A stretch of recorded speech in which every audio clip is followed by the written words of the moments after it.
Just a quick disclaimer before starting the video, all content on this channel is for educational documentary and commentary purposes only. We do not glorify violence, war, or the use of weapons in any form. We expose the history behind it. We're here to talk facts, not fiction. Not to glorify, but to dissect what made the world what it is today, directly from the Nexus team. Thank you. The world is powered by life.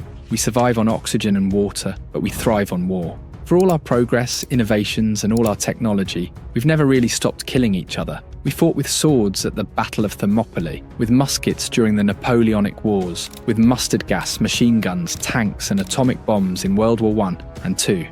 War isn't just part of world history, it is the world. It's the foundation of empires, nations, revolutions, and none of it could have happened without the weapons that helped forge it. But this innovation took things to a whole other level. The AK-47, a weapon so simple and cheap, responsible for more human deaths than any other firearm in human history, an international asset obtained by Joseph Kony's child soldiers in the Congo, El Chapo Guzman's sicarios in Sinaloa, Osama bin Laden in Afghanistan, and street gang leaders like Larry Hoover in Chicago, Los Angeles, and across the US. It's been glamorized, worshipped, feared, and copied by nations and criminals alike. Today, I'm breaking down how a cheap mix of wood and metal became the most recognizable symbol of war on the planet. We're going into its roots, how it spread across the globe like wildfire, and how it went from a war weapon to straight-up chaos across the world, worshipped in movies and music, even in video games, glamorized by international leaders and criminals alike. This isn't just a rifle, it's a legacy of destruction. Also, before we jump in, we tried to keep everything 100% historically accurate and fact-checked. But if I missed something or got anything wrong, put me in check in the comments. We're open to all opinions and ideas. Now, without further ado, let's get into it.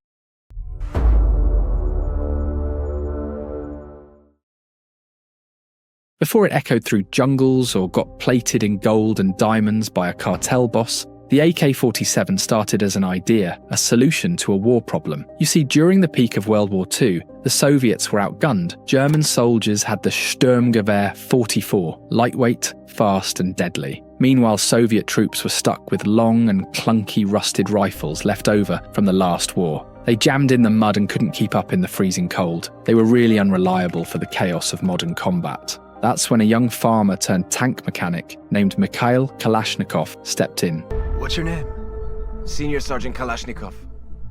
Using his minimal expertise in machinery, he wanted to solve that problem. He was tired of getting outnumbered in the bullet race. Maybe it hit harder because he was wounded at the time. So while recovering in a hospital bed, he started sketching out ideas that would soon become the international asset of literally a world at war. Kalashnikov wasn't a weapons expert. He didn't have a lab, a team, or even real resources, just his hands, his mind, and the pressure of a war tearing his side apart. But what he came up with wasn't just clever, it was genius. He designed a rifle that could take a beating. No fancy parts, no delicate internals, just raw, brutal function. Anyone could learn to use it, a rifle so easy to handle with a deadly trigger. The AK could be dropped in the sand, dragged through the jungle, frozen in the snow, and still fire without jamming. And that's exactly what the Soviet military needed. So in 1949, the Red Army officially adopted his design. Simple name with a simple goal. The Avtomat Kalashnikova 1947, named after the inventor and the year it was finalized, but not put into service until 2 years later.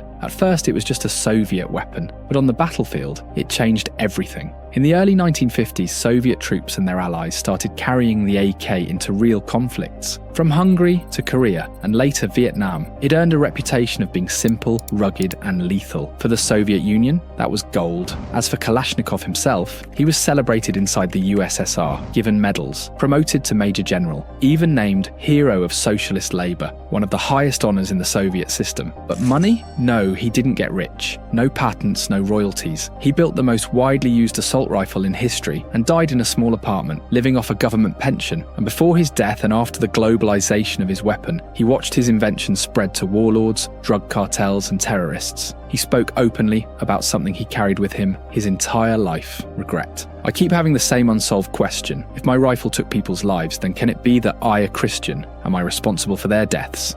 But by the time Kalashnikov asked that question, it was already too late. His invention had left the Soviet Union and entered the hands of rebels, revolutionaries and killers all across the globe. Killers like Osama bin Laden, El Chapo and Saddam Hussein. But how did a weapon that helped a country in its toughest war become a worldwide killing machine?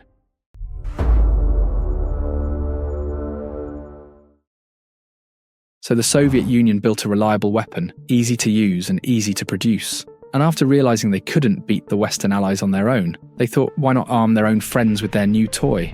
And that's where the expansion began. As the Soviets armed their friends also had multiple side hustles, and one of them was the arms trade.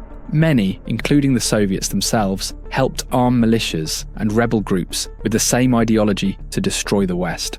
But like every long-distance relationship, sometimes it just doesn't work out. So when someone in that side gig got their hands on an AK-47 and decided to go their own way, the rifle went with them. And as we all know, in business, money speaks louder than words and loyalty. Everybody wanted in on this reliable, lethal weapon, and they were willing to pour thousands, even millions, just to get it, and fight their own war back home. Countries and independent groups like Cuba, North Vietnam, Angola, Syria, PLO, the Viet Cong, and the FARC all got their hands on AK-47s. And just like designer clothing, if you can't obtain the real deal, why not make a bootleg? That's exactly what started happening. Countries like China, East Germany, and Romania began creating their own spin-offs. Spin-offs like the Type 56, manufactured by China, or the MPIK, manufactured by East Germany, or the PM MD63, made in Romania. All inspired by the OG Soviet design. Same blueprint, same reliability, just stamped with a different name and flag. With better access to the AK-47 and its long-distance cousins,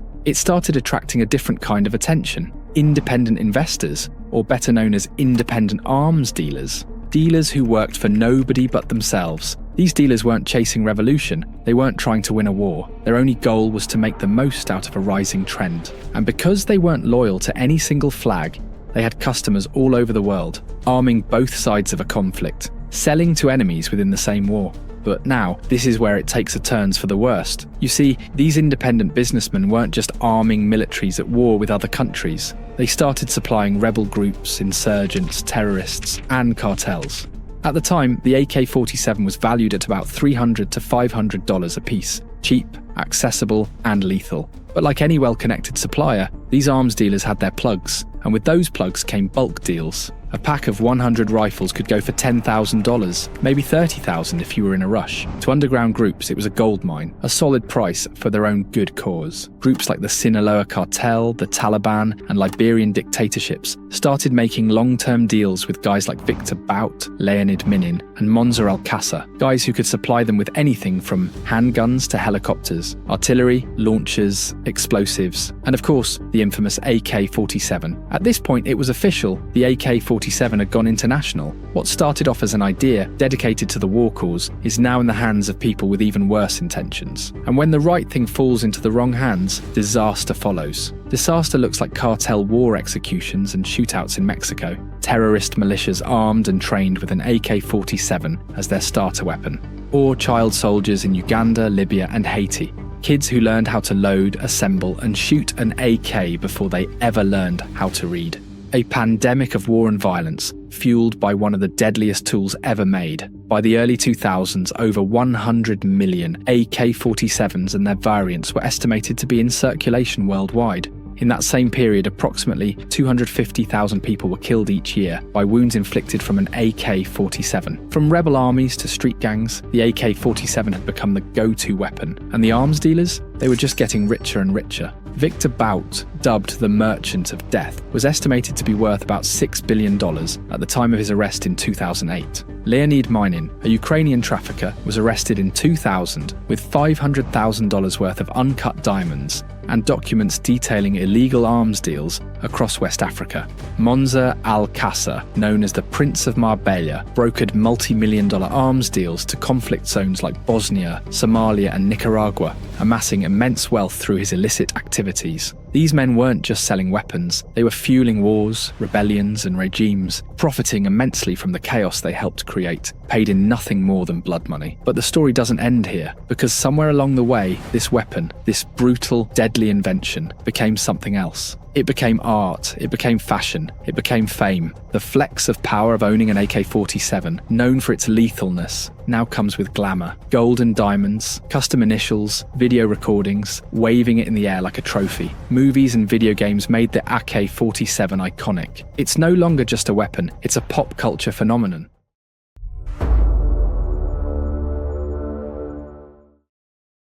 Even if you know nothing about guns, nothing about rifles, not even about war, you've still heard of the AK-47. The name is so simple, and it's literally everywhere. In movies, in music, in video games. This rifle isn't just famous, it's the most iconic of them all. Maybe not for the best reasons, considering the destruction it's caused, but somehow that only adds to its legendary status. The rifle has been the weapon of choice for many action movie directors, to add that visual symbol of power and ruthlessness. Movies like Captain Phillip show Somali pirates waving AK-47s, using them to control ships and demand millions. In Lord of War, we see arms dealers treating the AK like inventory, stacking it, trading it, glorifying its demand. Even Blood Diamond shows child soldiers carrying AKs like backpacks, a disturbing look at how deep this weapon has embedded itself into real conflicts. But this isn't just Hollywood. The AK-47 also became a real-life trophy of power, like when infamous kingpin El Chapo plated his personal AK in gold engraved with his initials, or when Saddam Hussein was captured with a custom AK by his side, one of several he kept in his palaces. Even Ugandan dictator Idi Amin was rarely seen without his AK in hand, as if it were part of his uniform. Even music couldn't ignore it. The song 44 Minutes by Megadeth tells the story of the North Hollywood shootout, where robbers used AK-47s in a full-blown gunfight with the LAPD. Other songs, like Draco by hip-hop artist Future, mention it. They celebrate it, naming tracks after it, flexing with it, turning it into a punchline and a power move. Some other rappers like Ice Cube, Soulja Boy, Chief Keef, and NBA Youngboy pose with it in pictures, mention the weapon in many of their songs, but it didn't stop at music or movies. The AK made its way into video games too, like Call of Duty, Grand Theft Auto, and Counter-Strike. In almost every shooter game out there, it's either your starting weapon, your go-to loadout, or the gun your enemy is holding. Safe to say, well, not safe, but you know what I mean. The once Soviet war solution has been turned into a piece of pop culture history,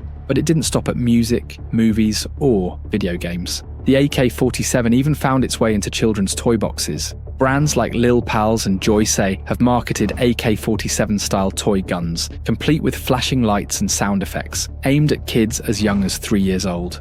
Some of these toys are remarkably realistic, blurring the lines between play and weaponry. It's wild to think that a weapon responsible for countless deaths is being sold as a plaything for children. This widespread commercialization only adds to the AK-47's notoriety, making it recognizable to many by name alone. Logos and symbols also started incorporating this deadly asset into their message, like the Mozambique flag, the only national flag in the world that features a modern firearm, front and center, or the Hezbollah logo, where the AK is raised like a fist, part of the group's militant identity. Even the FARC emblem, used by Colombian rebels, includes a rising sun, a map of Colombia, and an AK-47 crossed over it. From political movements to national identity, but back to all seriousness and reality, war is always a sad and serious matter.